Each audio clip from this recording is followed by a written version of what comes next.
दिन के अंदर व्यवस्था का सुधार नहीं हुआ तो शंकर सिंह रावत अमृतपुर अस्पताल के सामने भूख हड़ताल पर बैठेगा और चाहे मेरी जान जाए तो मुझे कोई परवाह नहीं है, लेकिन ब्यावर के लोगों की इस ऑक्सीजन की वजह से कोई जान जाती है उसको मैं कभी सहन नहीं कर पाऊंगा।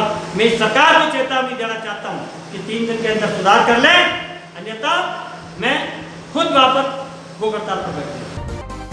इस वक्त की बड़ी खबर, जी हां, चिकित्सा अव्यवस्थाओं के खिलाफ ब्यावर विधायक ने हुंकार भर ली है। जी हां, भूख हड़ताल का ऐलान किया है। सौतेले व्यवहार से खफा विधायक ने 3 दिन के भीतर ब्यावर को हर हाल में पर्याप्त ऑक्सीजन देने की मांग उठाई है। विधायक ने यहां पर ब्यावर पर सौतेला व्यवहार का आरोप लगाया है और सरकारी प्रबंधन पर काफी सवाल उठाए हैं। उनका मानना है कि 3 दिन के भीतर भीतर ब्यावर को पर्याप्त मात्रा में ऑक्सीजन उपलब्ध करवाई जाए। उन्होंने अजमेर का हवाला देते हुए पर्याप्त मात्रा में ब्यावर को ऑक्सीजन नहीं मिलने की चिंता जताई और लगातार बढ़ती मौतों पर यहां पर आक्रोश प्रकट करते हुए साफ किया कि किसी भी हाल में ब्यावर को उसका हक दिलाने के लिए 3 दिन के भीतर सरकार को ऑक्सीजन की व्यवस्था ब्यावर के लिए करनी होगी, अन्यथा वो एसडीएम कार्यालय के बाहर भूख हड़ताल पर बैठेंगे। उन्होंने यह निर्णय लिया है और बड़ा फैसला करते हुए गृह जिले में ब्यावर को दरकिनार करते हुए उचित प्रबंधन पर सवाल उठाए हैं। उन्होंने राजकीय अम्बेडकर चिकित्सालय की व्यवस्थाओं पर भी सवाल उठाए हैं, सफाई व्यवस्था, वेंटिलेशन की व्यवस्था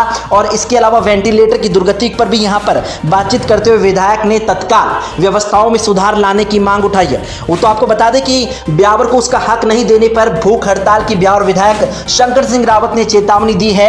3 दिन बाद मांग नहीं मानने पर एसडीएम कार्यालय के बाहर भूख हड़ताल की चेतावनी यहां पर विधायक ने दी है। सरकारी प्रबंधन पर सवाल उठाते हुए जवाजा, टाटगढ़ सहित आसपास के इलाकों में कोविड प्रबंधन सुचारू करने की भी मांग यहां पर विधायक ने उठाई है। आपको बता दें कि वर्तमान में करीब 130 बेड पर कम से कम 60 ऑक्सीजन सिलेंडर की अभी वर्तमान में व्यवस्था चल रही है। ऐसे में करीब 260 ऑक्सीजन सिलेंडर की पर्याप्त मात्रा में ऑक्सीजन यहां पर उपलब्ध करवाने की ब्यावर विधायक द्वारा मांग उठाई गई है। ब्यावर विधायक का आरोप है कि ब्यावर को दरकिनार कर राजनीति की जा रही है। उनका मानना है कि अजमेर की तुलना में ब्यावर के आंकड़ों पर गौर करें तो अजमेर में करीब 600 भर्ती मरीज जो हैं उनको 2000 से ज्यादा सिलेंडर उपलब्ध करवाए जा रहे हैं। ऐसे में 4 गुना ज्यादा सिलेंडर अजमेर को दिए जा रहे हैं, जबकि ब्यावर जो कि आसपास के तमाम 4 जिलों का केंद्र बिंदु ब्यावर माना जाता है, जहां पर भर्ती मरीज जो कि बाहरी क्षेत्र से भी आते हैं, ऐसे में मात्र 60 सिलेंडर उपलब्ध करवाकर ब्यावर के साथ सौतेला व्यवहार किया जा रहा है। तो ब्यावर विधायक ने 3 दिन में ब्यावर को पर्याप्त ऑक्सीजन सिलेंडर उपलब्ध नहीं करवाने पर भूख हड़ताल की चेतावनी दी है।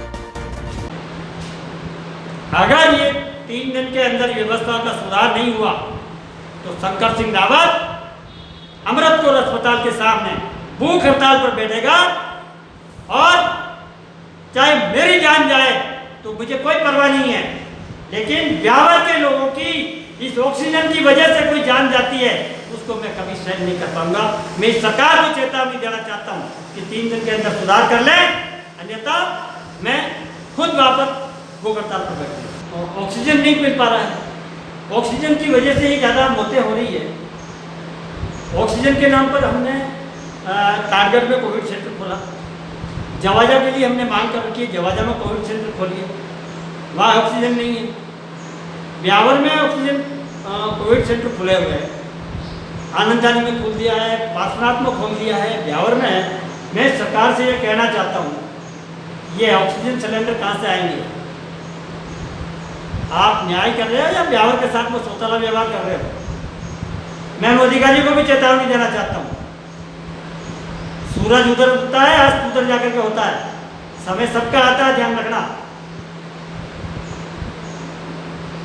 परमानेंट ये कोई सरकार नहीं रहने वाली है और आपको इस प्रकार का कर्तव्य करने के लिए सरकार ने किसी ने अधिकृत नहीं किया है। आज ब्यावर के अंदर 130 मरीज भर्ती हैं आज, इसमें से 50% मरीज दूसरे जिलों के हैं, फिर भी ब्यावर के अंदर डॉक्टर पूरे नहीं है। ऑक्सीजन गैस आप 60 दे रहे हो। अजमेर के अंदर 650 मरीज भर्ती है जेएलएन के अंदर और वहाँ ऑक्सीजन कितना दे रहे हो? 2200। और यहाँ ब्यावर के अंदर 130 मरीज भर्ती हैं और 60 सिलेंडर दिए जा रहे हैं। आपको क्या आप न्याय करना चाहते हो? अब जब 650 मरीज वहाँ अजमेर में भर्ती है मैं उनको नहीं कह रहा हूँ कि भाई आप अजमेर में बंद करो, मैं ये बात नहीं कह रहा हूँ, लेकिन भगवान आपको कभी माफ नहीं करेगा, ध्यान रखना। 650 मरीजों के पीछे आपने 2200 सिलेंडर दे रहे हो, और ब्यावर के अंदर बिल्कुल कुछ भी नहीं दिया जा रहा। ऐसे कोरोना महामारी के अंदर मुझे इतना मुंह नहीं खोलना चाहिए, सरकार के खिलाफ में भी नहीं बोलना चाहिए, लेकिन मैं आपको बताना चाह रहा हूँ कि मैं उस बात को कभी सहन नहीं कर सकता हूँ। ब्यावर की जनता ने मुझे जिताया है, और ब्यावर में इस प्रकार के लिए मौतों का सिलसिला इस प्रकार जारी रहा, और ब्यावर के साथ में अगर ये व्यवस्था सुधारी नहीं गई, कोविड के ये जो तो सिलेंडरों की जितना नाइंसाफी हो रही है ब्यावर के साथ में, ब्यावर में जितने लोग जो मर रहे हैं सिर्फ एंड सिर्फ ऑक्सीजन सिलेंडर की वजह से मारे गए। अगर ये 3 दिन के अंदर व्यवस्था का सुधार नहीं हुआ तो शंकर सिंह रावत अमृतसर अस्पताल के सामने भूख हड़ताल पर बैठेगा, और चाहे मेरी जान जाए तो मुझे कोई परवाह नहीं है, लेकिन ब्यावर के लोगों की इस ऑक्सीजन की वजह से कोई जान जाती है उसको मैं कभी सहन नहीं कर पाऊंगा। मैं इस सरकार को चेतावनी देना चाहता हूं कि 3 दिन के अंदर सुधार कर लें, अन्यथा मैं खुद वापस भूख हड़ताल पर बैठूंगा। इसकी समस्त जवाबदारी सरकार की